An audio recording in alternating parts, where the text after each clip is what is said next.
तुम्हारा इससे अच्छा होगा, ठीक है? जो हो रहा है उससे तुम्हारा अच्छा होगा, ठीक? टेंशन मत लो एकदम। चिंता से चतुराई घटे, समझे? और दुख से घटता है शरीर।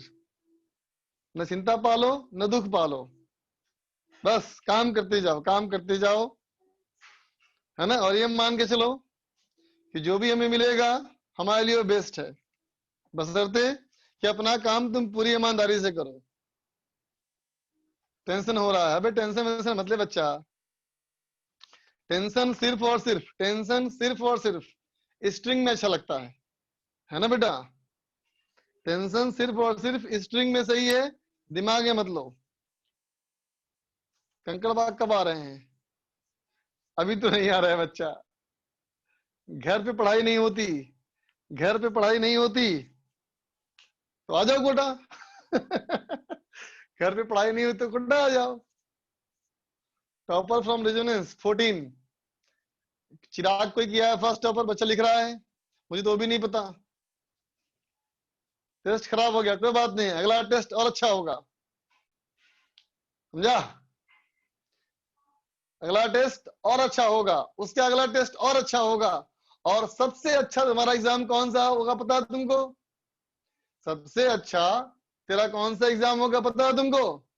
तेरा सबसे अच्छा एग्जाम होगा जेईई एडवांस, ठीक है? मतलब इतना अच्छा जितना अच्छा तेरा रेजोनेंस में नहीं हुआ था कभी टेस्ट में, समझे? है ना? अब बस बात खत्म, बातें बातें बंद की जाए, अब पढ़ाई की जाए, ठीक है बच्चा? मेरी तरफ से दुआ दवा सब तुम्हारे साथ है, चले पढ़ाई करें बच्चा। तो देख बच्चा, हम लोग पिछले क्लास में अल्टरनेटिंग चैप्टर को कल्टी कर दिए थे, खत्म हो गया चैप्टर पूरा बेटा ये। अब आया जाए हमारा नेक्स्ट चैप्टर, नेक्स्ट चैप्टर शुरू करते हैं बेटा। नेक्स्ट चैप्टर हमारा है मॉडर्न फिजिक्स, ठीक है बेटा? हालांकि देखो प्लानर में तुम्हारा इसके बाद होगा इरर्स मेजरमेंट, है ना? लेकिन इरर्स बेटा हम लोग इसके बाद करेंगे। अबे ढक्कन, अभी तो कुछ लिखा भी नहीं, अब ब्लर कर दिया स्क्रीन को, देखो तो मुझे।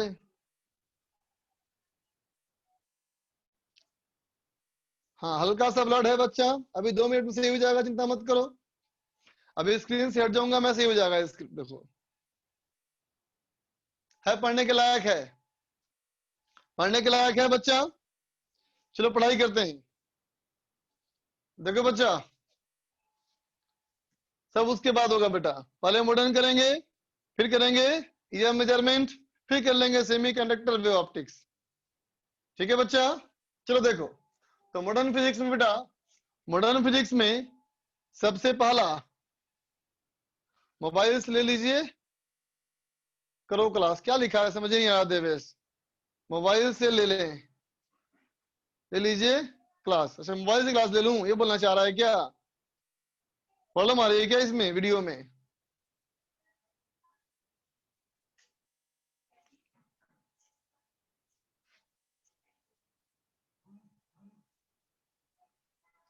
एकदम ठीक है, वीडियो अब क्लियर हो गई। हाँ थोड़ा बहुत वीडियो ऊपर नीचे होते रहेगा, टेंशन मत लो, सुनते रहो अच्छे से, ठीक है? देख बच्चा, तो देख बेटा, हमारा मॉडर्न फिजिक्स का जो सबसे पहला टॉपिक हमारा आने वाला है बेटा, ये सबसे पहला हमारा टॉपिक है फोटो इलेक्ट्रिक इफेक्ट, ठीक है बच्चा? ये पहला हमारा चैप्टर क्या है बच्चा? फोटो इलेक्ट्रिक इफेक्ट, है ना? तो देखो बच्चा, फोटो इलेक्ट्रिक इफेक्ट में जैसे इस चैप्टर का नाम है बेटा, है ना, जैसे इस चैप्टर का नाम है बच्चा, है ना, वैसी इसकी कहानी भी है। क्या? कि फोटो इलेक्ट्रिक मतलब बेटा क्या, यहां देखना है बेटा हम लोग को फोटोन, है ना बेटा, और इलेक्ट्रॉन और इफेक्ट, समझा बच्चा? फोटोन से जो इलेक्ट्रॉन का इफेक्ट आएगा किसी भी कंडक्टर में, उसी के बारे में बेटा बात करनी है, ठीक है बच्चा? तो चल सबसे पहले इस टॉपिक में बात करें बेटा हम लोग किसकी? सबसे पहले बात करते हैं बेटा, चलो हम बात कर रहे हैं बेटा, पहले बात की जाए। देखो बेटा लिखो, थ्योरी ऑफ फोटॉन्स, है ना, ठीक है।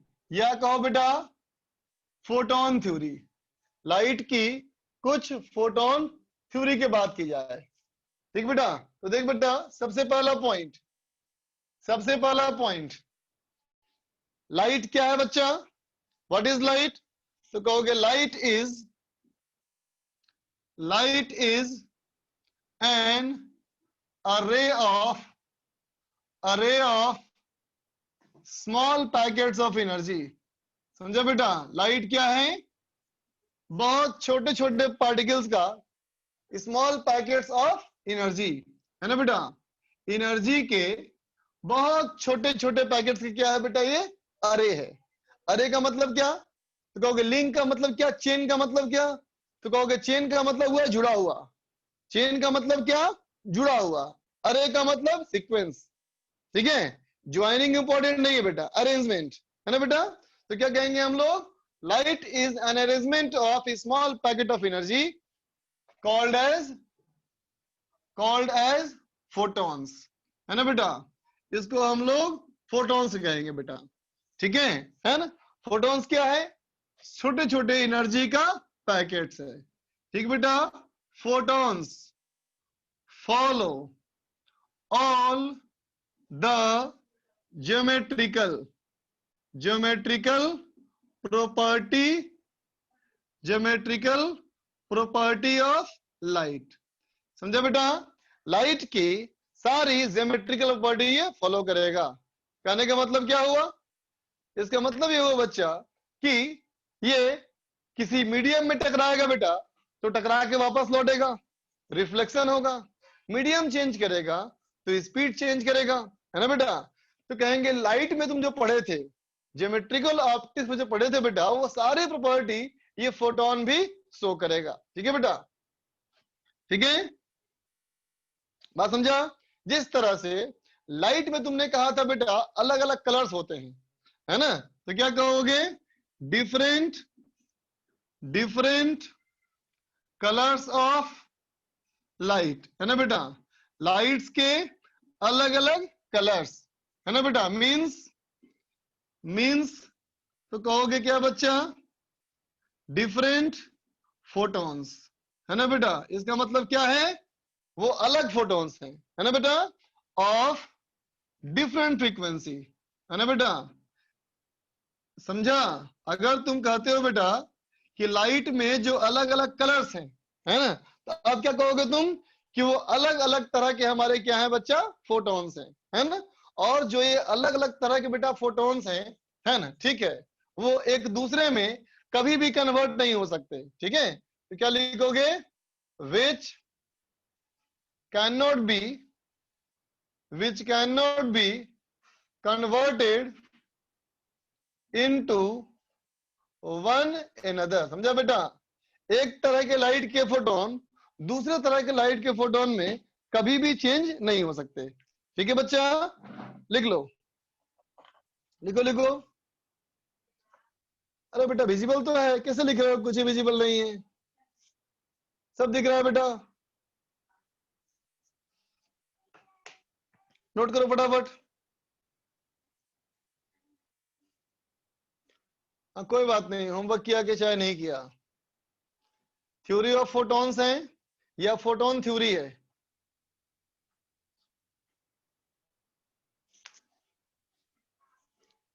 आज एडवांस का रिजल्ट आएगा नहीं बच्चा, आ गया।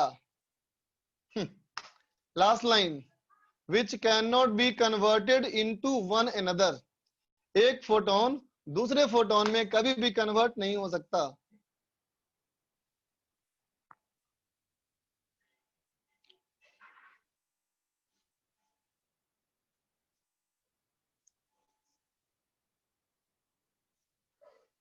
अब तुम्हें भटकाव कुछ ज्यादा है आज, कोई पूछ रहा है क्या रैंक आया, कोई पूछ रहा है कोर्स कब तक खत्म करेंगे, है ना, कोई बोलता होमवर्क नहीं किया। अरे मत सोचो, पढ़ाई करो।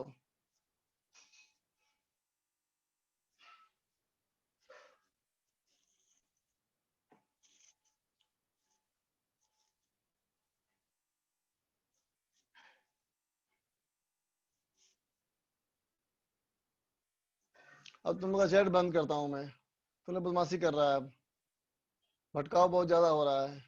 चलो चैट बंद कर दिया।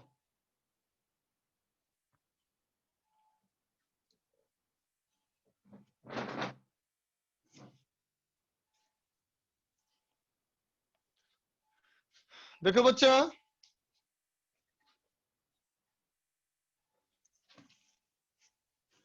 तो देखो बेटा, फोटॉन्स की हमारी ये सारी प्रॉपर्टी है ना बेटा। और देखो क्या कहेंगे बेटा,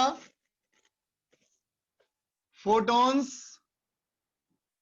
photons carry energy and momentum with itself, है ना बेटा। फोटोन में क्या होता है, एनर्जी भी होता है और मोमेंटम भी होता है ना। Hence hence if photons fall on a surface, ठीक है बेटा, फोटोन जब कोई सरफेस पे गिरेगा, ठीक है, it transfer energy, it transfer energy and applies force, है ना बेटा। फोटोन जब कोई सरफेस पे गिरेगा तो क्या करेगा, उस सरफेस को बेटा एनर्जी देगा, उस सरफेस को एनर्जी देगा और फोर्स अप्लाई करेगा, ठीक है बच्चा, है ना बेटा। फोटोन में एनर्जी भी है, फोटोन में मोमेंटम भी है, ठीक है बेटा। लेकिन फोटॉन्स में रेस्ट मास 0 होता है, फोटोन हैज रेस्ट मास 0, है ना बेटा। फोटोन अगर रुक जाए तो उसका मास 0 है बेटा, लेकिन वो मूव कर रहा होगा तो मास होगा, समझा बेटा। लाइट के जो पार्टिकल्स फोटोन्स है बेटा, रुक गया तो रेस्ट मास 0, और चल रहा है तो उसमें मास होगा बेटा, है ना, ठीक है। दूसरा पॉइंट, अगला पॉइंट देख बच्चा, इट इज नॉट अफेक्टेड, कौन, फोटॉन्स, है ना बेटा, affected by electric and magnetic field, समझा बेटा। इलेक्ट्रिक और मैग्नेटिक फील्ड की वजह से इस पे डिफ्लेक्शन नहीं आता है ना। इसका मतलब क्या हुआ, it means photons are photons are electrically neutral, है ना बेटा। फोटॉन्स क्या है बच्चा, इलेक्ट्रिकली न्यूट्रल है, ठीक है। इसको क्या बोलना है बेटा, हाँ बोलो, क्या बोलना है बेटा, ये सब रटना है क्या, बात करो।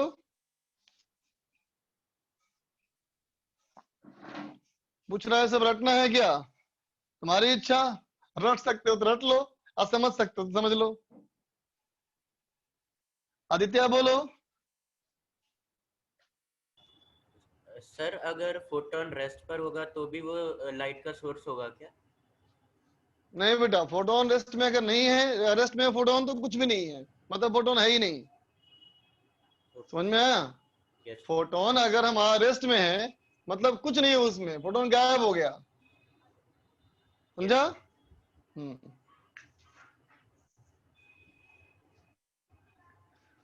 संकेत बोलो। सर लास्ट सेकंड पॉइंट क्या लिखा है, वो थोड़ा ब्लर हो गया है, मेरा ये नेटवर्क वाला, थोड़ा प्रॉब्लम है। Photon has rest yes mass sir. 0, है ना। फोटोन अगर रेस्ट में है तो उसका मास 0 होगा, अगर फोटोन मूविंग होगा तो उसमें कुछ मास हो सकता है, ओके ठीक। Okay sir, thank you sir. Okay बच्चा, ओम बोलो। सर मैं पूछ रहा था, फोटॉन्स अगर मासलेस होते हैं, जैसे एनर्जी है, वो तो एनर्जी का मास तो होता है नहीं, तो उसका मोमेंटम कैसे हो सकता है, मतलब क्या सर लिखा है, एनर्जी का क्या लिखा है पढ़ो। रेस्ट मास 0, मास कब 0 है, जब रेस्ट पे है, लेकिन सर फिर भी प्रोटॉन्स को अपन एनर्जी बोलते हैं, तो एनर्जी का मास कहाँ हो सकता है? पैकेट ऑफ एनर्जी एनर्जी का बोल रहे मास हैं यार तो। बेटा, एनर्जी एनर्जी किसी न किसी में तो होगा ना बेटा। एनर्जी एनर्जी हमारा किसी न किसी चीज में होगी, बोलो है कि नहीं? Yes sir. हम्म। और नॉर्मल आम, जिसे आम जीवन में बॉडीज देखते हो, वैसा बॉडी थोड़ी है, तभी तो रेस्ट मास यस। जीरो है। आइंस्टीन ने क्या कहा था? Mass and energy are equivalent. हाँ equal to sir. Hmm. Sir जैसे ये ना हम लोग को जैसे 11th में एटॉमिक स्ट्रक्चर में बताया था, तब भी ढंग से समझ नहीं आया था कि एक एनर्जी को अपन मास कैसे दे रहे हैं। भाई समझो, अब जिस लेवल में तुम पढ़ रहे हो बेटा, है ना, ये लेवल में मास और एनर्जी में कुछ अंतर ही नहीं, समझो तो। पहले की चीजों से अगर पूरा पूरा सेम एक्सपेक्ट करते हो बेटा, तो नहीं होने वाला। सबसे पहली बात, क्यों नहीं होने वाला? अब तक जो तुम फिजिक्स पढ़ रहा था बेटा, वो था क्या? वो था तुम्हारा क्लासिकल फिजिक्स, है ना, वो यस सर। तुम्हारा था बेटा न्यूटोनियन फिजिक्स, है ना। अब हम लोग इंटर कर रहे हैं किसमें? क्वांटम फिजिक्स में। रिलेटिविस्टिक। अब तक हमने जो पढ़ा है ना बेटा, वो सब किसके लिए है? वो सब पार्टिकल के लिए है, कोई बॉडी के लिए, कोई मास के लिए, है ना बेटा। अब जो बात हो रही है, किसकी बात हो रही है? अब लाइट की बात हो रही है, समझे? Light and matter. दुनिया में दो ही चीजें बेटा, दुनिया में दो ही चीजें हैं, एक एनर्जी है और एक मैटर है ना। Yes sir. ठीक है, तो मैटर की बात हो गई, अब बात करेंगे हम लोग एनर्जी की, है ना। तो ओके सर। आइंस्टीन ने ही कहा कि मास और एनर्जी, है ना बेटा, ये सब आपस में इतने खास रिलेटेड है बेटा कि इनको हम कभी अलग नहीं कर सकते। जैसे कि कॉइन, एक कॉइन है और कॉइन के दो फेस हैं, वैसे समझो कि क्या है, इसके दो फेस है, मास और एनर्जी। मास कभी भी एनर्जी में कन्वर्ट हो सकता है बेटा, और एनर्जी भी हमारा मास में कन्वर्ट हो सकता है। ठीक है। Yes sir.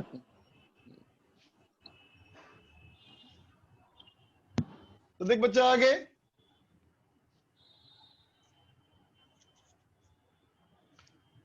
देख बेटा, a photon if fall on a surface, है ना बेटा, अगर फोटोन, एक फोटोन कोई सरफेस पे गिरेगा, है ना बेटा, ठीक है, then either it is completely completely absorbed, either it is completely absorbed or completely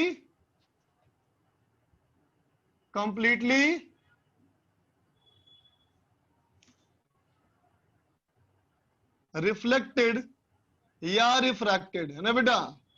बात समझे? जब फोटोन, कोई एक फोटोन कोई सरफेस पे गिरेगा बेटा, है ना, तो क्या होगा?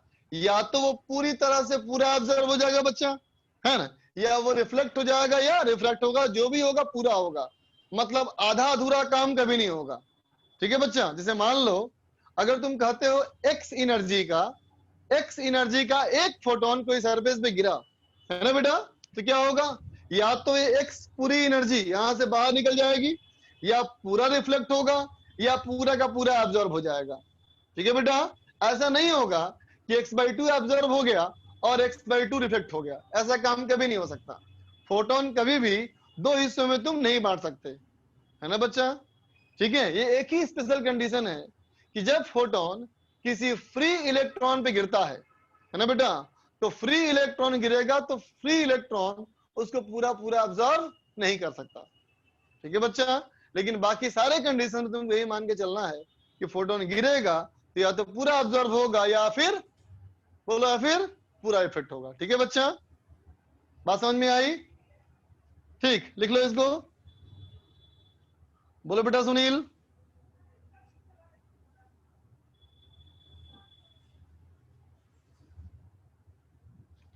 कुछ पूछना है सुनील? फोटोन का मास नहीं होता तो उसके ऊपर कोई ग्रेविटेशनल फील्ड भी, फोर्स फिर भी बात लगता किया होगा। बेटा, मैं 12 बोल रहा हूँ, rest mass rest mass rest mass. नहीं समझ में आ रही बात तुमको क्या बेटा? सर मास बोलो रेस तो, तो कब होगा? इलेक्ट्रॉन का मास कितना होता है? सर बोलो। 1.6 into 10⁻31। 9.1 10⁻³ kg, 9.1, yes sir. है ना। ये डाटा जहां भी तुम देखते हो वहां लिखा होता है रेस्ट मास, मतलब इलेक्ट्रॉन जब रेस्ट में है तो इसका मास उतना है। इलेक्ट्रॉन जब मूविंग, जैसे मान लो हाइड्रोजन के फर्स्ट ऑर्बिट में इलेक्ट्रॉन मूव कर रहा है बेटा, तो उस समय उसका मास इतना नहीं होगा, उस समय इसका मास कुछ और होगा, है ना? क्या होगा? m बराबर m0 square root 1 minus b square by c square. समझा बेटा? जब इस Yes, sir. मास की वेलोसिटी v हो जाएगी तो v वेलोसिटी के समय उसका मास इतना रहेगा, समझा? और जब Yes, sir. वेलोसिटी 0 होगी तो मास m0 के बराबर होगा। बात समझा बेटा? यस अब तक हमें इसके बात करने की जरूरत नहीं पड़ी, इसलिए क्योंकि हमारे जो भी बॉडी होते थे बेटा, वो बॉडी की स्पीड बहुत कम होती थी ना, 10 मीटर Yes, पर sir. सेकंड, 20 मीटर पर सेकंड, 50, 100 मीटर पर सेकंड, है ना? तो देख बेटा, उस स्पीड के लिए तो ये बहुत क्या होगा, टेंडिंग टू 0 हो जाएगा ना। Yes sir. तो हमने जो फिजिक्स पढ़ी अब तक उसमें m और m0 दोनों सेम था, है ना? लेकिन Yes. अब जिसकी बात हो रही है वो लाइट की बात हो रही है, फोटोन की ना बेटा। Yes sir. इसकी स्पीड तो c बोलोगे या c के आसपास बोलोगे। Yes sir. बात समझ में आई तुम्हें अब? Yes sir. तो अगर लाइट का फोटोन मान लो 80 से आ रहा है तो कितना हो गया, 1 माइनस 1 हो जाएगा ना ये। नीचे में sir. क्या आ जाएगा बोलो? 0। 0। और ऊपर क्या है? ऊपर भी 0 है सर। तो कितना हो गया फोटोन का मास? 0/0। कितना वैल्यू होगा ये? सर डिफरेंशिएट करके निकालेंगे। डिफरेंशिएट करके निकालोगे कब? जब तुम्हारे पास फंक्शन होगा तब ना। Yes sir. फंक्शन तो है ही नहीं, फंस गए। या सबसे आसान तरीके क्या बोलो, सबसे आसान बोलो आंसर, इसका वैल्यू क्या है? तो कहेंगे इनडिटर्मिनेट। इसका वैल्यू क्या हो गया? इनडिटर्मिनेट का मतलब इसकी वैल्यू कुछ भी हो सकती है, इसकी वैल्यू कुछ भी हो सकती है ना बेटा? Yes sir. टेस्ला साहब को क्या बोलना है आपको? रिक क्या बोलना चाहता है? रिक बोलो भाई। रिक, रिक कैसा नाम है जी? कुछ नहीं बोलेगा सर, वो पहले से करके रखा था। अच्छा, रिक का मतलब क्या हुआ? बोल टेस्ला साहब, बोलिए, कुछ बोलना है आपको? सर मैं पूछ रहा था सर कि सनलाइट भी तो फोटोन एनर्जी पास करता है ना सर, जब वो अर्थ सरफेस पे गिरता है तो वो ऑब्जॉर्व होता है, रिफ्लेक्ट या रिफ्रैक्ट होता है? अर्थ पे गिरता है तो तुम बताओ, अर्थ के मीडियम क्या मानेंगे, ओपैक या ट्रांसपेरेंट? सर पैक होना चाहिए। ओपैक है, इसका मतलब क्या होगा? लाइट तो रिफ्रैक्शन नहीं होगा, हाँ इसमें क्या होगा, रिफ्लेक्ट होगा और अब्जॉर्ब होगा, बस। तो सर वो एनर्जी स्टोर कहाँ करता होगा सर, जितना भी एनर्जी गिरता होगा? बेटा तू अभी मॉडर्न फिजिक्स पढ़ रहा है ना, इसका मतलब क्या, बाकी भूल गया फिजिक्स सब? नहीं सर। हीट पढ़ा है तू, एनर्जी, काइनेटिक एनर्जी पढ़ा है तुम, बहुत सारी बातें पढ़ा है, थोड़ी भूल गया है तुम। देख बच्चा, तो रेस्ट मास इसका 0 था, मूविंग होगा तो मास हो सकता है ना बेटा। इसका मतलब क्या कहेंगे, photons are affected by gravitational field। बोलो बेटा, है ना? फोटॉन्स जो है बेटा ये ग्रेविटेशनल फील्ड में तो अफेक्ट होंगे, लेकिन इलेक्ट्रिक और मैग्नेटिक फील्ड में अफेक्ट नहीं होंगे, ठीक है? सॉरी सेठिया, बोलो भाई क्या बोलना है? Hello sir. हाँ बोलो। सर अभी जैसे अपन क्वांटम फिजिक्स स्टार्ट कर रहे हैं, आप बोले तो फिर इसके जो अभी पहले फिजिक्स पढ़े वो यूज आएगी? हाँ यूज आएगी, लेकिन ध्यान से उसके लिए यूज करना है जो पार्टिकल हो। जैसे कि body of mass 10 kilogram volume है, तो तुम वही कॉन्सेप्ट लगाओगे, यस। ठीक है? यस।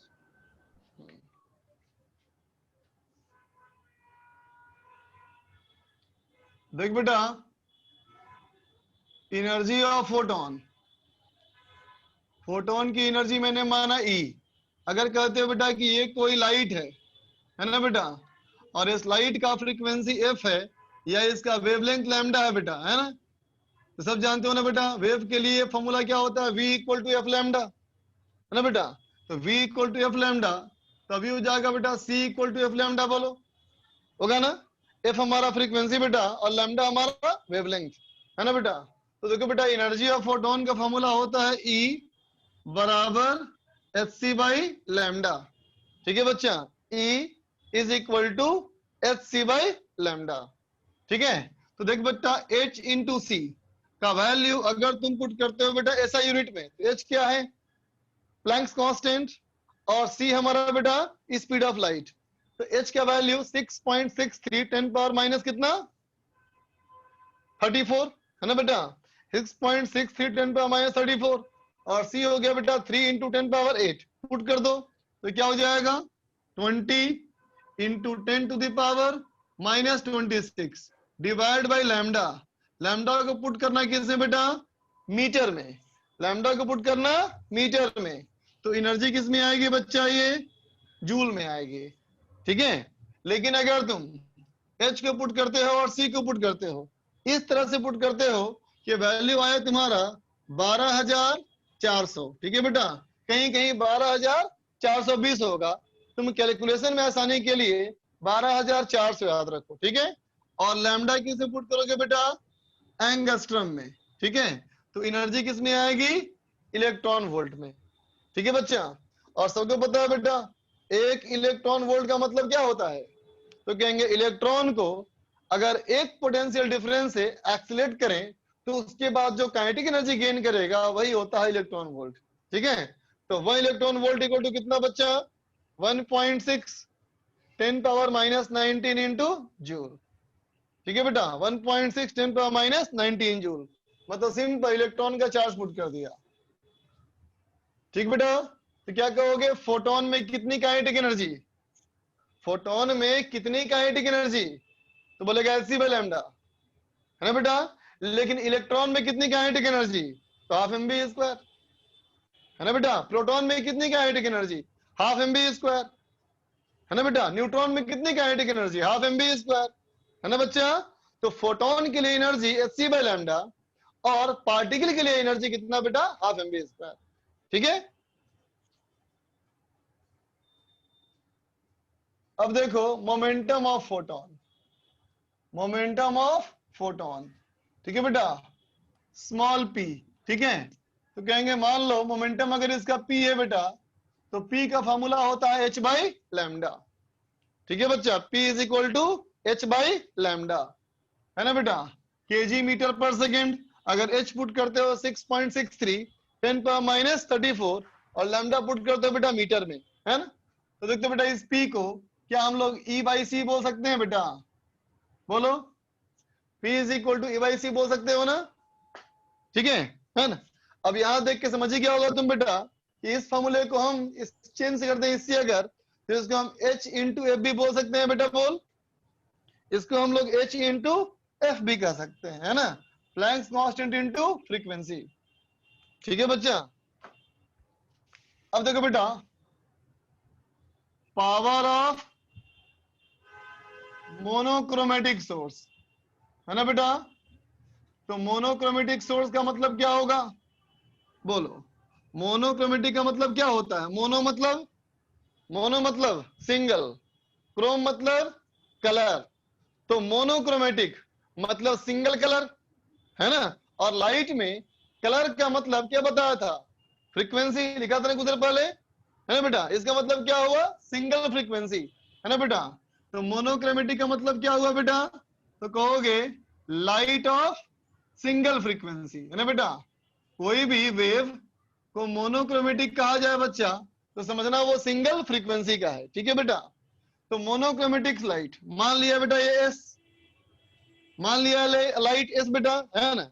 ठीक है, ये लाइट जो है बेटा चारों तरफ इमिट करेगा, ये लाइट हमारा चारों तरफ इमिट कर रहा है।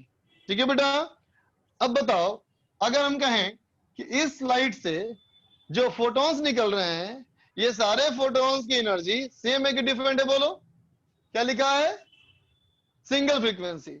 सिंगल फ्रीक्वेंसी तो मतलब बेटा क्या हुआ, सिंगल एनर्जी। इसका मतलब बेटा निकलने वाले हर फोटॉन्स की एनर्जी कितनी है बेटा, हर फोटॉन्स की एनर्जी बराबर है। ठीक है बेटा। ओम तिवारी,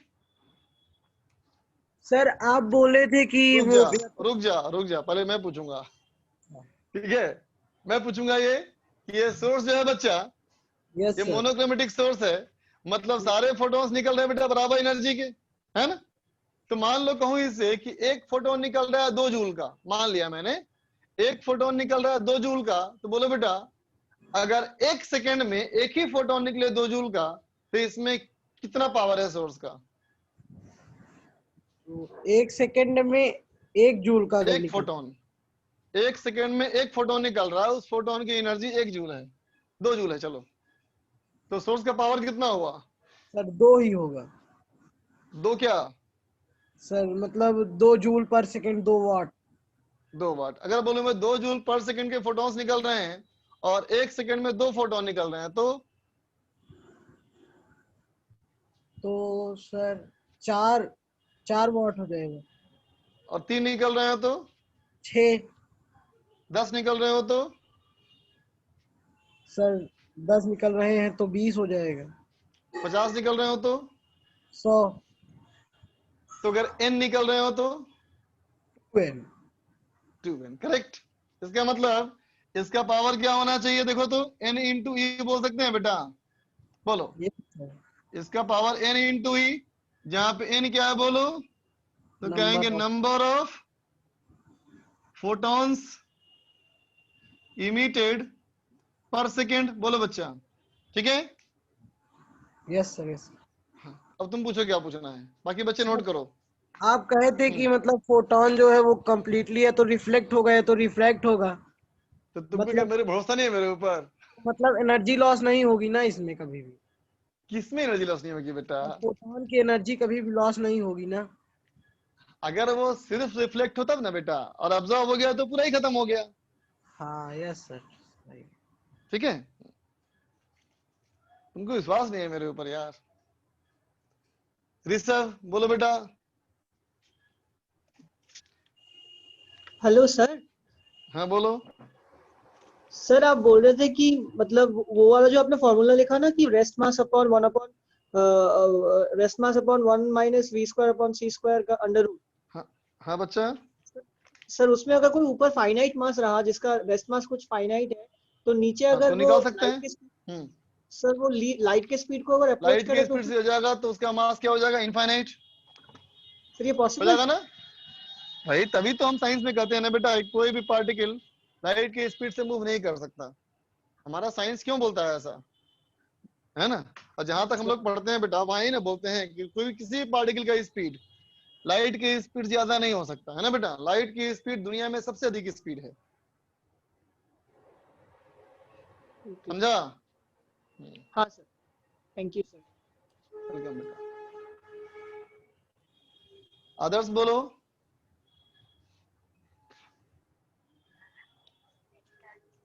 सर मेरी आवाज आ रही है क्या? सर मतलब हम लोग को ये फोटोन का एनर्जी पता है और उसका मतलब रिलेटिविस्टिक मतलब जो मास होता है मूविंग में वो मालूम नहीं है, तो हम लोग ये फॉर्मूला से उसका मास निकाल सकते हैं ना, E इक्वल्स m रिलेटिविस्टिक मतलब relativistic mass into c square से E इक्वल्स mc स्क्वायर। इस बात को हम समझें, E बराबर mc square is not the kinetic energy. ये बात समझे? हेलो, इस बात समझो। E बराबर mc स्क्वायर ये काइनेटिक एनर्जी नहीं है। E बराबर mc स्क्वायर में E क्या है बच्चा? रेस्ट मास एनर्जी है, समझा। अगर कोई m मास पूरी तरह से एनर्जी में कन्वर्ट हो जाए, है ना, तो कितनी एनर्जी मिलेगी? mc स्क्वायर मिलेगी। बात समझा बेटा? वो एनर्जी है ना। हालांकि देख तू जो बोल रहा है इसके वजह से दुनिया में बहुत लोग ऐसे हैं बच्चा, ठीक है, जो लिखते हैं फॉर्मूला P बराबर m इंटू बी। यहां लिखते हैं E बराबर mb लिख देंगे और b की जगह c हो गया तो E बराबर mc स्क्वायर हो गया ना, बोलो। Yes sir. अगर यहाँ पे m इंटू बी लिख दूं तो प्रूफ हो गया ना E बराबर mc स्क्वायर। Yes sir. और कितने समय लगा प्रूफ करने में हमको? 8-10 सेकेंड। Yes sir. और ये प्रूफ करने में आइंस्टीन को 8 साल लगे थे बेटा। तो उस समय आइंस्टीन के मुकाबले में कितना इंटेलिजेंट हूँ, इतना इंटेलिजेंट है कि हमको बोलना चाहिए आउट ऑफ द वर्ल्ड, हमको दुनिया से बाहर निकाल देना चाहिए। Yes sir. बात समझ में आई? तो इस बात का ख्याल रखें बेटा हम लोग। हालांकि बहुत लोगों को देखा है मैंने ऐसे करता हुआ, और तुझे बहुत स्टैंडर्ड बुक से मिल जाएगा, ठीक है ना? अच्छा हाँ लेकिन बेटा देखो सुनो, लेकिन मुझे आज तक कहीं भी कोई ऑथोराइज्ड अच्छे बुक में ये भी नहीं मिला कि हम प्रोटॉन का मोमेंटम मास इनटू सी नहीं बोल सकते, बोल सकते हैं मतलब। प्रोटॉन का मोमेंटम एम भी नहीं बोल सकते, ये भी नहीं मिला हमको आज तक कभी। लेकिन मेरा कॉमन सेंस तो ये कहता है कि प्रोटॉन और पार्टिकल अगर डिफरेंट है देन ओनली तो हम अलग पढ़ते हैं बेटा quantum mechanics. Yes sir, yes sir. बोलो है कि नहीं? तो ये मेरा कॉमन सेंस कहता है। दूसरी बात हमने तो प्रूव कर दिया कि फोटोन का मास क्या है, इंडिटरमिनेट था, 0/0 है ना? Yes sir. जब 0/0 प्रूव कर दिया तो फिर कैसे बोल सकते हैं m into v? नहीं बोल सकते ना? Yes sir. ठीक है। चलो बेटा, I am not the authority की फोटोन का मोमेंट m into v नहीं बोलना चाहिए, है ना? मेरे पास ये लॉजिक है, हो सकता है शायद मैं गलत हूँ, हो सकता है, लेकिन मेरे पास ये लॉजिक है कि नहीं बोलना चाहिए, मुझे लगता है ऐसा। ये मेरा पर्सनल ओपिनियन है बच्चा। चल आगे देखा जाए बेटा। अच्छा कल बच्चे से और बात कर लें, आज बहुत कंफ्यूजन हो रहा है बच्चों को। अदर्स बोलो। सर मेरा हो गया सर, लेकिन मैंने पीछे का एक लिखा नहीं है पे, तो आपने जल्दी से मिटा दिया। ओके, किसी और से लेना बेटा स्क्रीनशॉट, ये वीडियो अपलोड करूंगा ही। हर्षित। ठीक है, वीडियो से। हेलो सर, मुझे हाँ, बोल बेटा। इसका पूछना था, लाइट ऑफ सिंगल फ्रीक्वेंसी का क्या मतलब है sir? Light of single frequency, ठीक सुनो, जैसे मान लो तुम कहते हो ना विजिबल लाइट कहां से कहां होती है, 4000 एंगस्ट्रम से 7000 एंगस्ट्रम कहते हो ना बच्चा? Yes sir. तो बोल बेटा 4000 से 7000 एंगस्ट्रम ये हर मीडियम के लिए एप्लीकेबल है या किसी खास मीडियम के लिए है? बोलो बच्चा। 4000 to 7000 range of visible light ये किसी खास मीडियम के लिए है बेटा, क्या सारे मीडियम के लिए है? सर खास बोलो। मीडियम के लिए हो। कौन सा मीडियम है वो? सर वैक्यूम या एयर, है ना बेटा? और वैक्यूम और एयर में लाइट की स्पीड क्या होती है? 3 × 10⁸, है ना? ठीक है, इसका मतलब क्या हुआ देखो तो, अगर मैं कहूं बेटा 3 × 10⁸ बाई 4000 तो 4 × 10 का पावर -7 है बच्चा, इसका मतलब हो गया 0.75 × 10⁻15। बोल बेटा, और 3 10⁸ बाई 7 × 10⁻−7 कितना हो जाएगा? 0.43 10⁻15। बोलो बेटा, इसका मतलब जिसको तुम वेवलेंथ का रेंज बोलते हो वो फ्रीक्वेंसी के फॉर्म में ये रेंज हुआ। बोलो बेटा, है ना? तो व्हाइट लाइट में बेटा यहां से लेकर के यहां तक हर तरह की फ्रीक्वेंसी होती है ना बच्चा, है ना? अगर मैं कहूं कि इनमें से कोई एक वैल्यू चूज कर लो, जैसे कि मान लो चूज कर लूं मैं 0.5 × 10⁻15 हर्ट्ज, चूज कर लिया, ये क्या हो गया बेटा? Single frequency. अब समझ में आई बात? सारे फोटॉन्स की यही फ्रीक्वेंसी है, ठीक है सर ये एक टाइम पर बहुत सारे फोटोन्स भी दे सकता है क्या सोर्स? एक साथ एक टाइम पर सर, मतलब एक टी टाइम ले गया, उस सिंगल टाइम पर ये बहुत सारे फोटोन्स दे सकता है या एक ही देगा? नहीं बेटा, बहुत सारा दे सकता है एक समय पे, क्योंकि जब समझो लाइट एक्चुअली निकलती कैसे है पता है तुमको ना? बोलो, पढ़े हो ना एटॉमिक स्ट्रक्चर कि जब भी कोई इलेक्ट्रॉन एक्साइट होता है या डीएक्साइट होता है तो निकलता है फोटोन बेटा वहां से, पढ़े हो ना? तो सोचो बेटा, एक एटम जो होता है वो एक फोटोन का सोर्स होता है ना? हाँ। अगर कोई बल्ब बेटा, तो बल्ब में तो बहुत सारे एटम है ना बेटा, बोल। Yes sir. तो बहुत सारे फोटोन भी निकल सकते हैं ना एक साथ। तो देख बेटा, ये हुआ पावर ऑफ मोनोक्रोमेटिक सोर्स, है ना बेटा? लेकिन मान लो अगर मैं यूं कहूं पावर ऑफ मल्टी क्रोमेटिक, तो बोलो इसका मतलब क्या होगा? कोई सर मल्टी क्रोमेटिक मतलब क्या हुआ? वेराइड तरह की फ्रीक्वेंसी की लाइट निकलेगी। हाँ, इसे बहुत तरह की फ्रीक्वेंसी, है ना बेटा? तो बताओ इन दोनों में से तुमने कौन सा सोर्स इस्तेमाल किया है, मोनोक्रोमेटिक या मल्टी क्रोमेटिक? बोलो बेटा। सर समझ में नहीं आया क्वेश्चन। तुम जो घर में लाइट का सोर्स इस्तेमाल करते हो वो लाइट का सोर्स कौन सा होता है? मोनोक्रोमेटिक होता है या मल्टीक्रोमेटिक होता है? मल्टीक्रोमेटिक। मल्टीक्रोमेटिक है ना बच्चा। अगर मैं कहूं तो 0 वाट के बल्ब जानते हो ना, 0 वाट के जो मिलते हैं बल्ब कलरफुल, है ना, तो अगर वो 0 वाट के बल्ब का जिससे रेड कलर का लाइट निकलता है उसको मैं इस्तेमाल कर लूं तो क्या उसको बेटा मोनोक्रोमेटिक सोर्स बोल सकते हैं? Yes sir. बोलो बोलो। Yes sir. बोल सकते हैं? Yes sir. अच्छा बोलो मुझे बता, मान लो व्हाइट लाइट में है ना बेटा, व्हाइट लाइट में ये पेन का ढक्कन कैसा दिख रहा है हम लोग को अभी? कैसा दिख रहा है कलर? रेड, है ना बेटा। अब मान लो इसी को अगर हम मोनोक्रोमेटिक सोर्स ब्लू कलर के लाइट में देखेंगे तो कैसा दिखेगा? बोलो बच्चा। सर कुछ और कलर दिखे। कौन सा कलर दिखेगा? That's my question is. बोलो। सर नहीं पता सर। ब्लैक दिखेगा, समझा बेटा। और अगर इसको मैं मोनोक्रोमेटिक ग्रीन कलर के लाइट में देखूं तो तब भी कुछ और दिखेगा। तब भी ब्लैक दिखेगा, ठीक। और अगर मैं इसको मोनोक्रोमेटिक ब्लू में देखूं तो ब्लैक दिखेगा। हाँ समझा बेटा? ओके समझ। अगर कोई बॉडी तुमको व्हाइट कलर में रेड क्या दिख रहा है? रेड दिख रहा है ना ये। अगर रेड दिख रहा है बेटा इसका मतलब क्या है कि इस पे लाइट गिरी तो हर तरह का लाइट ऑब्जॉर्व कर लिया, सिर्फ रेड कलर का लाइट रिफ्लेक्ट किया बेटा। बोल। Yes sir. है ना। अब सोचो अगर रेड कलर का लाइट रिफ्लेक्ट किया इसका मतलब बाकी सारे कलर को इसे ऑब्जर्व करने की क्षमता है बेटा। तो अगर मैं ग्रीन दूंगा इसको तो क्या होगा? पूरा ऑब्जर्व कर लेगा उसको। Yes sir. कुछ भी रिफ्लेक्ट नहीं करेगा तो क्या दिखेगा? ब्लैक दिखेगा ना। Yes sir.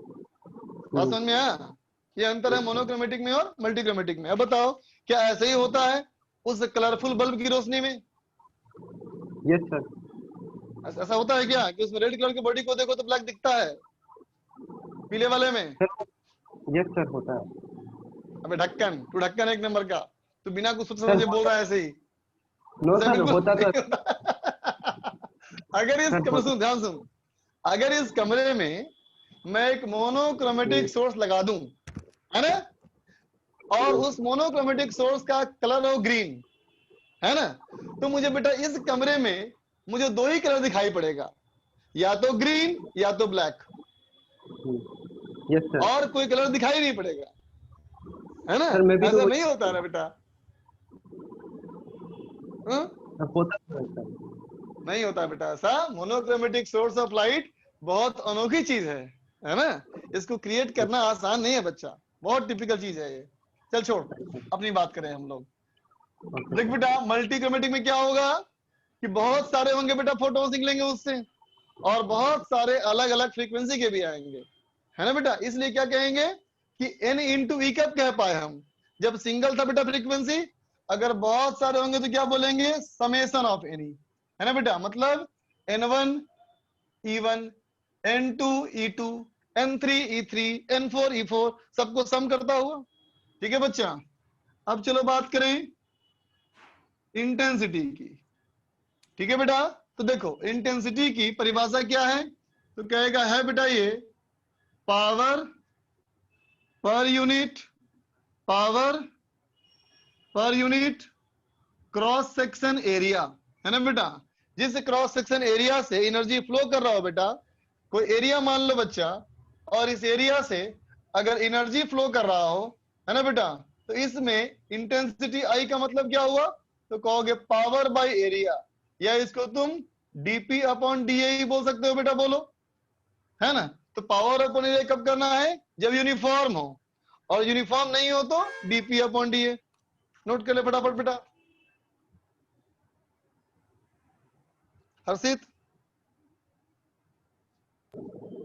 Yes sir. ओम, पूछना है बेटा? कुछ पूछो। नो सर, वो मैं जवाब देने के लिए कलर का पूछ रहे थे ना, बस हाथ उठाया था। अच्छा चलो ठीक है, कोई बात नहीं। सर हाँ बोलो। सर पूछना था सर, आप कहे थे लाइट का स्पीड सबसे ज्यादा होता है। हाँ बच्चा। तो सर अगर हम लाइट का वीडियो रिकॉर्ड कर दे, उसको फास्ट फॉरवर्ड में चला तो लाइट से भी ज्यादा स्पीड है। क्या फिर से बताना मुझे? सर लाइट का वीडियो रिकॉर्ड करके बेटा उसको फास्ट सुनना सुनना फॉरवर्ड में सुनना सुनना सुनना सुनना सुनना बेटा, दुनिया में आज तक किसी ने लाइट को नहीं देखा, तुम भी मत देखना, समझे? दुनिया में लाइट को आज तक किसी ने नहीं देखा, है ना? पूरी दुनिया लाइट की मदद से बाकी सब चीज को देखती है ना बेटा? है ना? लाइट को देखा नहीं जाता, लाइट से देखा जाता है, ठीक है? Yes sir. अमन कि मोनोक्रोमेटिक सोर्स की सिंगल फ्रीक्वेंसी की होती है, तो सर अपन तो ये विजिबल रेंज की बात कर रहे हैं, उसके अलावा भी तो बहुत सारी फोटोन होती है। अभी मैं सबके लिए एप्लीकेबल है, अभी हम सबकी बात कर रहे हैं, जनरल बात कर रहे हैं बेटा हम। तो सर मोनोक्रोमेटिक सोर्स तो अपन क्रिएट ही नहीं कर सकते, फिर कर सकते हैं, स्पेशल कंडीशन करना पड़ेगा मुझे। सर पर मोनोक्रोमेटिक अपन को पहले बताओ, मोनोक्रोमेटिक क्रिएट क्यों नहीं कर सकता, बात समझते हो? Yes sir. Monochromatic source create क्यों नहीं कर सकते? What is the restriction? Sir क्योंकि सर इसके अंदर अपन विजिबल रेंज की बात कर रहे हैं, उसके अलावा जितनी भी रेंजेस की अगर फ्रीक्वेंसीज या ये लाइट रेंज निकलेगी तो उसका अपन को पता तुमने नहीं है। सवाल का जवाब नहीं दिया। मेरा सवाल ये था कि तुम monochromatic source of light create क्यों नहीं कर सकते? नहीं पता। तो पहले तो ये पता करना पड़ेगा ना कि how light creates. Yes sir. Light कैसे बनता है बताओ? फोटोन कैसे बनते हैं? जब इलेक्ट्रॉन एक्साइट करने के बाद डी एक्साइट करता है। Yes sir. बोल बच्चा, है ना? इलेक्ट्रॉन एक्साइट करने के बाद जब डी एक्साइट करता है तो, ठीक है बच्चा? तो अगर तुम्हारे पास बल्क ऑफ एटम्स हो और सभी सिमिलर स्टेज में एक्साइटेड हो, है ना बेटा? है ना? तब भी ये जरूरी नहीं है बेटा कि सब एटम में ट्रांजिशन एक ही जैसा हो, है ना? सब एटम के ट्रांजिशन अलग अलग भी हो सकते हैं, इसलिए उनकी फ्रीक्वेंसी सेम नहीं भी हो सकती है ना बेटा? लेकिन इसके लिए स्पेशल अरेंजमेंट कर रहे हैं ऐसा कि उनके ट्रांजिशन जब एक जैसे होंगे तो सिंगल फ्रीक्वेंसी से आएगा बेटा, है ना? तो ये बहुत साइंटिफिक पैरामीटर है बेटा। बोल, हाँ बोलो बोलो। सर अपन जो घर के अंदर ये बल्ब वगैरह यूज लेते हैं, हाँ तो बच्चा। सर इसके अंदर भी यही फोटोन्स होते हैं क्या? बिल्कुल बिल्कुल यार, सबके लिए बात बोल रहा हूँ मैं, ये फोटोन सबके लिए होता है। Okay sir. Randeep. Hello hello sir, video बड़ा ब्लर आ रहा है, video blur. Hello hello sir, video blur. Hello sir, हाँ वीडियो बच्चा, ब्लर है। वीडियो बहुत सही आ रहा है। तुम्हारा नेटवर्क लगता है कि नेटवर्क तुम्हारा सही नहीं है बच्चा। सर रिप्लाई तो करो। मैं तो कर रहा हूँ रिप्लाई, तुम्हारे तक आवाज नहीं पहुंच रही। मस्ती कर रहा है सर, उसको म्यूट कर दीजिए। करने दो यार, करने दो मस्ती। बच्चा है, मस्ती अपनी कब मस्ती करेगा? जब मेरी उम्र का होगा तब। श्रेयांश, श्रेयांश बोलना है नहीं बेटा। सर, वो मैं बोल रहा नहीं सर, मैं बोल रहा था कि वो लाइट को रिकॉर्ड करके देखा है, मतलब कैमरे में। अब फालतू बात होने लगी है ना? चलो आगे बढ़े बेटा। देखो तो देख बच्चा, लाइट का हमारा ये हो गया इंटेंसिटी बेटा, लाइट का ये हो गया पावर, ठीक है? तो चलो बच्चा एक सवाल किया जाए। देखो तो क्वेश्चन ये है बेटा कि there is a monochromatic source, है ना बच्चा? एक मोनोक्रोमेटिक सोर्स ऑफ लाइट है, ठीक है, ऑफ पावर, ठीक है बच्चा? इसका पावर तुम्हें दिया है, मान लेते हैं 10 मिलीवाट, ठीक है बच्चा? और जो लाइट निकल रहा है, लाइट निकल रहा है बेटा इसमें से इमिटिंग लाइट इन वेवलेंथ,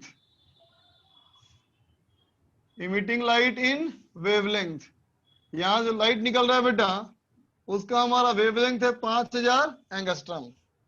ठीक है, तो पहला सवाल कहता है बेटा find energy and momentum of each photon. ठीक है बच्चा, जितने भी फोटोन निकल रहे हैं ना बेटा, हर एक एक फोटोन का निकालना है तुम्हें। ठीक है, अब देखो बेटा बी में, बी कहता है find number of photons emitted from source. ठीक है बच्चा, इस सोर्स से फोटोन कितने निकलेंगे इन 1 मिनट में, 1 मिनट में कितने फोटोन निकलेंगे बेटा। ठीक है, अगला सवाल देखो, अगला हमारा सवाल है बच्चा कि find number of photons falling per second on an area 1 centimeter square placed 10 meter away। ठीक है, और कैसे रखा हमने उसको, हमने रखा है बेटा उसको नॉर्मली। ठीक है, डी देख बच्चा, कहता इफ दैट सरफेस, जो सरफेस की बात हो रही है बच्चा है ना, इज परफेक्टली एब्जॉर्बिंग, पूरा पूरा बच्चा वो एब्जॉर्ब करने वाला हो, परफेक्टली एब्जॉर्बिंग। ठीक है, तो कहता है फाइंड फोर्स अप्लाइड, उस सरफेस पे कितना फोर्स लग रहा है। करो बच्चा,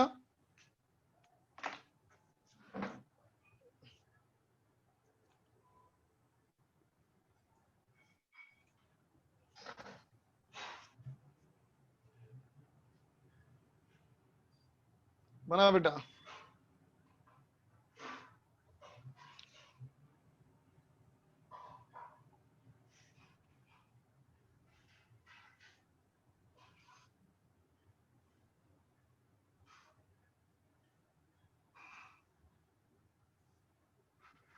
भेजो आंसर।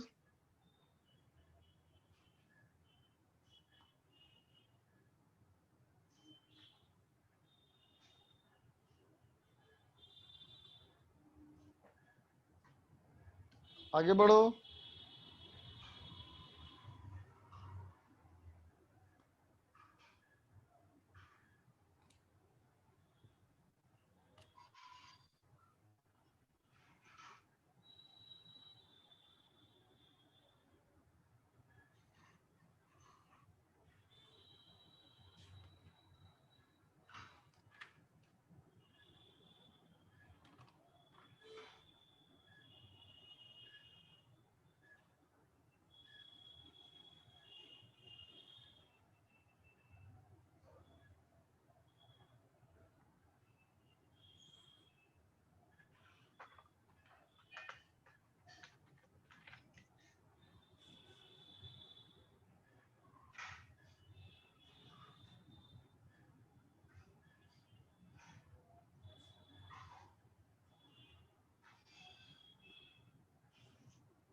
अरे बच्चा, कपलिंग तुमको पढ़ा चुके हैं हम, कपलिंग पढ़ा चुके हैं, एक बार रीडिंग मार लो।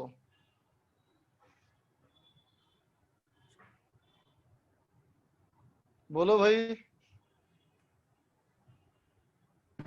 Sir 3rd number question repeat कर देना एक बार। Find number of photons falling per second on an area 1 centimeter square placed 10 meter away normally।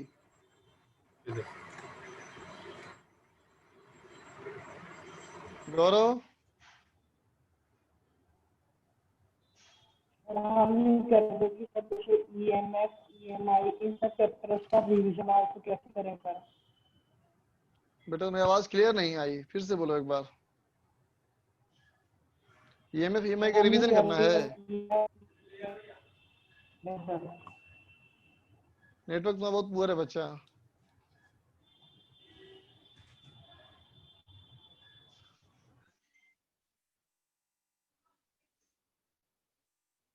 EMF में टॉर्क ऑन करंट लूप बाकी रह गया था। नितेश तुम क्लास किया करो पूरा, समझे?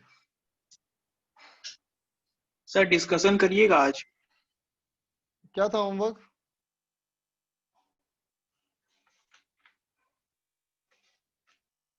बोलो बोलो।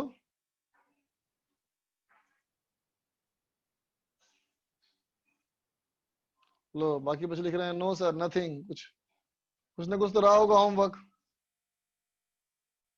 बोलो मयंक। सर एक्सरसाइज 1 पूरा करना। एक्सरसाइज पूरा दिया था मैंने इसी में। कंप्लीट करनी थी। ईएमआई पूरा हो गया हम लोग का डिस्कशन।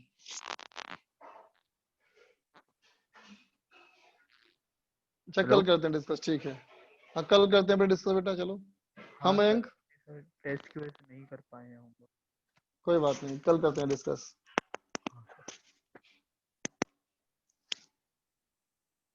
बनाओ बनाओ।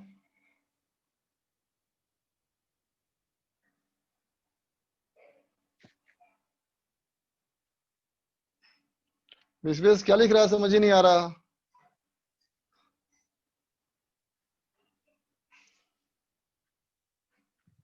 We can also use resistor to change voltage. Then why we use transformer? बाप रे, अब इतना बेकार बेकार सवाल मत कर बेटा नितेश।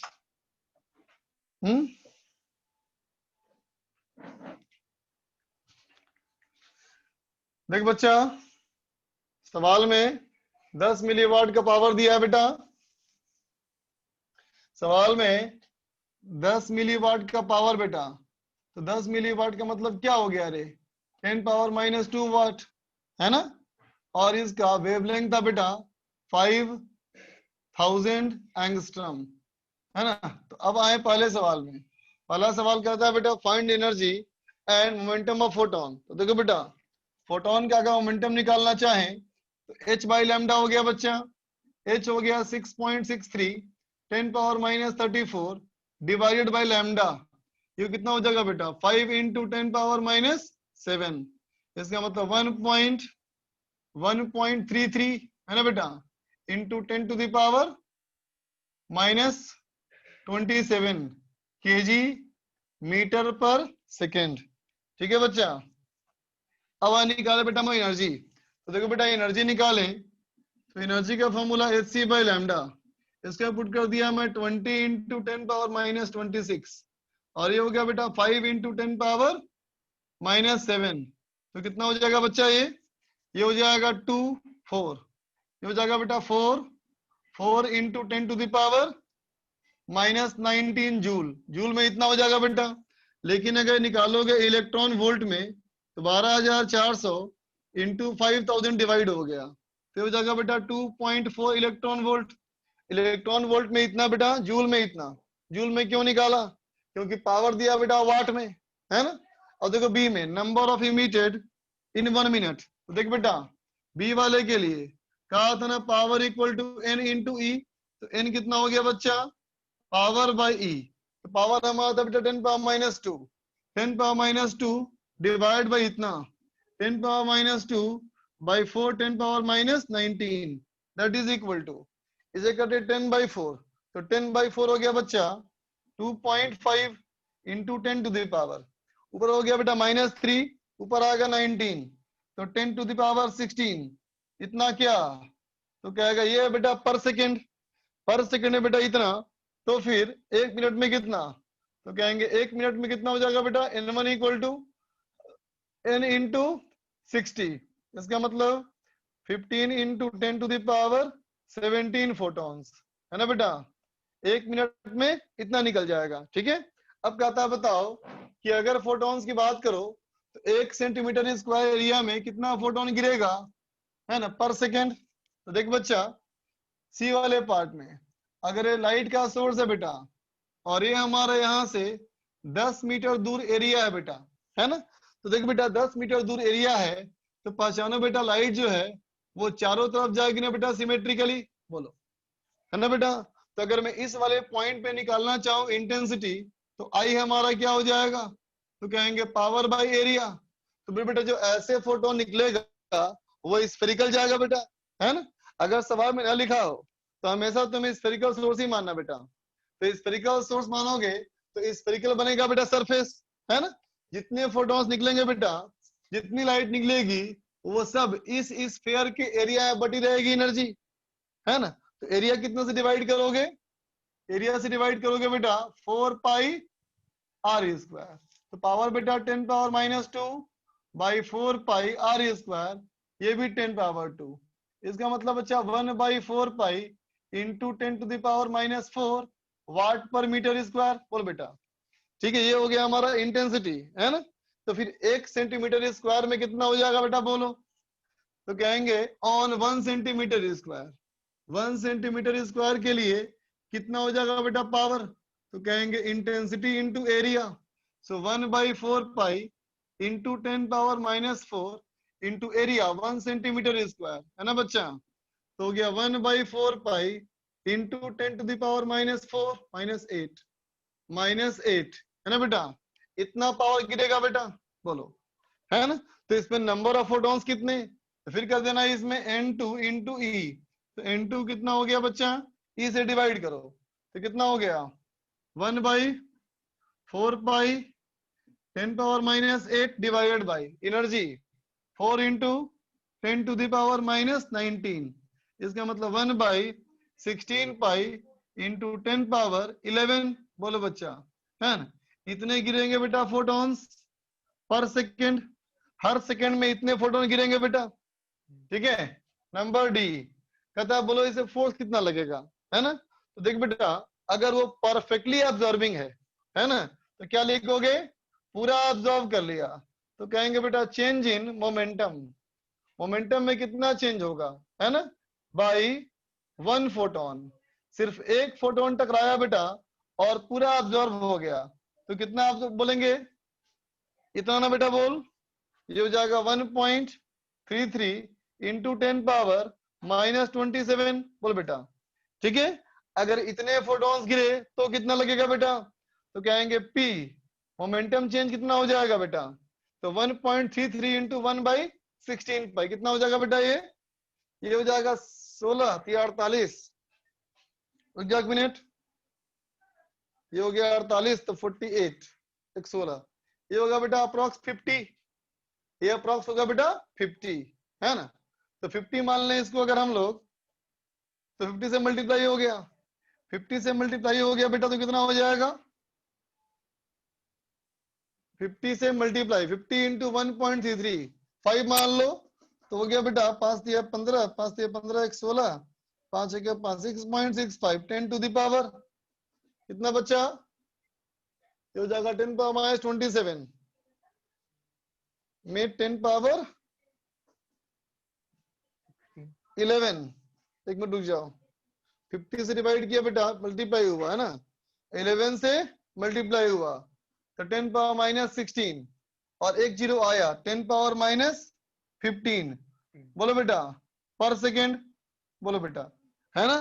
तो चेंज ऑफ मोमेंटम पर सेकेंड, चेंज ऑफ मोमेंटम पर सेकेंड मतलब क्या हुआ बेटा, rate of change of momentum, वही हो गया हमारा फोर्स, ठीक है।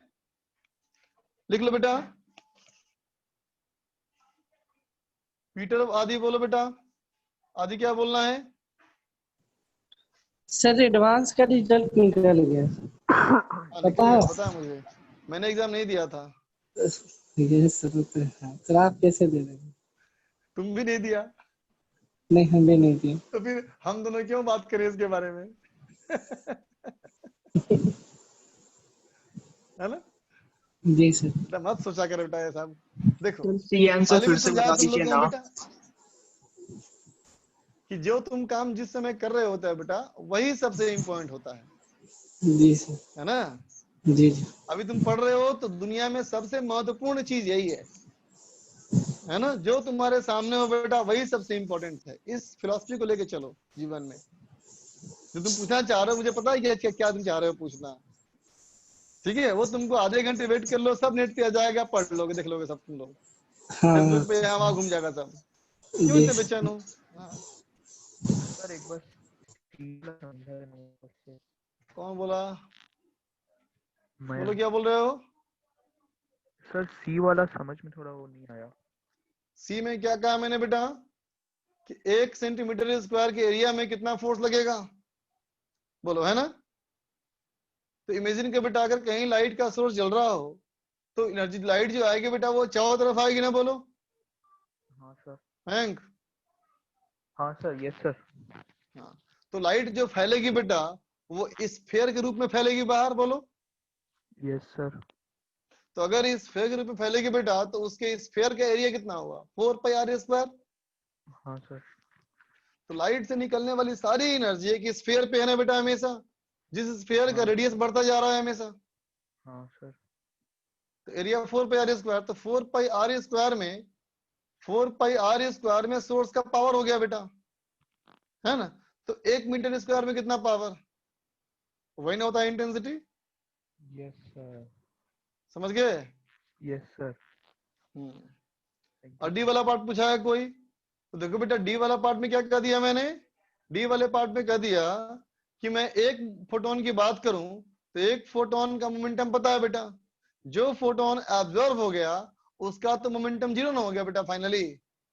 तो पहले मोमेंटम 1.33 10⁻27, बाद में 0 हो गया बेटा, तो उतना मोमेंटम चेंज कर गया। एक फोटोन का मोमेंटम चेंज किया कितना, 1.33 10⁻27। लेकिन बेटा ऐसे ऐसे बहुत सारे फोटोन गिर रहे हैं बेटा, है ना?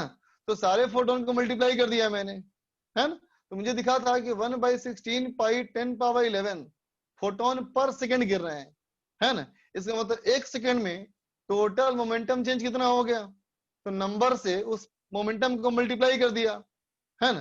तो निकल गया मेरा मोमेंटम चेंज पर सेकंड, मतलब पर यूनिट टाइम। तो बेटा momentum change per unit time is rate of change of momentum, यही हो गया बेटा फोर्स। ठीक है आदित्य? यस सर, हो गया क्लियर, वो थर्ड ऑप्शन में डाउट। टेस्ला साहब? सर मैं पूछ रहा था सर कि सर मैं जो ये टेस्ट के टाइम में सर फिजिक्स का क्वेश्चन नहीं बन पाता है सर, मतलब बहुत ही ज्यादा हड़बड़ी हो जाता है सर, बहुत दिक्कत देखो आती है बेटा, अपने सोच में एक छोटा सा बदलाव लाओ, ठीक है? तुम्हारे फिजिक्स केमिस्ट्री मैथ की टीचर अलग अलग हैं, फिजिक्स केमिस्ट्री मैथ तुम्हारे लिए सब्जेक्ट अलग अलग है, लेकिन इस बात को ध्यान रखो कि तुम तो एग्जाम सबका साथ में देते हो ना, बोलो। हाँ सर। तो तुम्हारे लिए फिजिक्स केमिस्ट्री मैथ अलग अलग नहीं है बेटा, तुम्हारे लिए सब कुछ एक ही है ना? जिसमें तुम ज्यादा नंबर ला सको वो एग्जाम दो, उसमें नंबर लाओ। Okay sir. ठीक है ना? और पहले फिजिक्स करना है कि पहले केमिस्ट्री करना है कि पहले मैथ्स करना है, बिल्कुल मत सोचो। क्वेश्चन नंबर 1 नंबर उठाओ, चाहे वो फिजिक्स हो, चाहे केमिस्ट्री हो या मैथ हो। पहला सवाल को हम पढ़े, पहला सवाल अगर लगता है कि ये सवाल वो है जो मैंने कभी देखा ही नहीं आज तक, तो छोड़ दिया, फिर सेकंड सवाल पढ़े, है ना? ठीक है, इस सवाल को पढ़ा और मुझे लगा कि ये भी नहीं पढ़ा है बिल्कुल, ये भी छोड़ दिया। फिर तीसरा सवाल पढ़ा, ये सवाल पढ़ के ऐसा लगा कि अरे ये सवाल तो मैंने देखा हुआ है, ये थोड़ा डिफिकल्ट तरीके से बनता है, ठीक है? तो उसको हम मार्क कर लिए, ठीक है? फिर आगे बढ़े, 4 नंबर सवाल पे है, उसको भी नहीं बनाएंगे, बस मार्क करके छोड़ देंगे। चौथा नंबर सवाल देख के लगता है कि हमें ये सवाल मुझे पता है कैसे बनता है और ये सवाल आसान है, ठीक? तो चौथा नंबर सवाल तुम पहला सॉल्व करोगे, चाहे वो फिजिक्स हो, चाहे केमिस्ट्री हो, चाहे मैथ्स हो। ठीक है बेटा, क्वेश्चन के स्किप करना आना चाहिए बेटा। तुम्हें क्वेश्चन सॉल्व करना आता है सिर्फ ये इंपॉर्टेंट नहीं है, क्वेश्चन को अच्छे से चुनो एग्जाम में, ये भी इंपॉर्टेंट है बेटा। बात समझ रहे हो? हाँ हाँ, स्किप करते जाओ। तुम्हें सब्जेक्ट से जब पढ़ाई आता है, सब्जेक्ट समझ में आता है ना बेटा? हाँ सर। होमवर्क घर में बना पाते हो कि नहीं? हाँ सर, बनाता हूँ। तो होमवर्क बना पाते हो, क्लास समझ में आता है, तो हाँ तुम्हारा सब्जेक्ट बुरा नहीं है, सब्जेक्ट ठीक ठाक है। What you more need is to manage the things, है ना बच्चा? नहीं सर, तो मैनेज करो। हाँ, एग्जाम के टाइम से फॉर्मूलाज भूल जाते हैं सर, मतलब इसके लिए तो पता, इसके लिए तो तू जब पहली बार तुम आया होगा कोटा, जब पहली बार हुआ होगा, क्या बोलते हैं उसको, मोटिवेशनल क्लास, जब वर्मा सर लिए होंगे तो बताए होंगे, जब भी चैप्टर पढ़ो सब फिजिक्स केमिस्ट्री मैथ का अलग अलग कॉपी रखो, है ना, हर चैप्टर का शॉर्ट नोट्स बनाओ। बोलो बच्चा। हाँ सर। अगर तुम उसको फॉलो करते हुए आते तो कोई दिक्कत नहीं होती, लेकिन भूतकाल में क्या हुआ है इसका टेंशन बिल्कुल मत लो, अगर नहीं भी किए हो तो आज से करो। Okay sir. जो चैप्टर आगे आने वाला है उसको करो, है, नहीं भी किए हो कोई बात, जब भी नोट्स रिवाइज करते हो ना बेटा, नोट्स हाँ रिवाइज करते हो तो एक वो रखो, साथ में रखा करो हाइलाइटर, हाइलाइटर पेन रखा करो, जब भी नोट्स पढ़ो तुम्हें लगता है कि चीज इंपॉर्टेंट है, मैं बार भूल जाता हूँ उसको, बस मार्क करते जाओ उसको, ठीक है, हाँ नोट्स में। और जब दोबारा उसको रिवाइज करो तो सिर्फ उन्हीं पॉइंट्स को देखो, बाकी को मत देखो। Okay sir. ना बेटा, ठीक हाँ है, सर। बस पढ़ते जाओ, ठीक है। Thank you. और हाँ सही टाइम पे अगर ऐसे मार्क के रखोगे बेटा तो पूरे चैप्टर रिवाइज करने में तो मुश्किल से लगेंगे 2-4 घंटे। हाँ सर। पूरा एक बार देख लोगे तो कॉन्फिडेंस आ जाएगा तुम्हारा, सारा गेम तो कॉन्फिडेंस का है बच्चा इसमें। हाँ सर। 5-6 बच्चे बार बार लिख रहे हैं छोड़ दिया जाए, छोड़ दिया जाए। कृष्णा बोलो।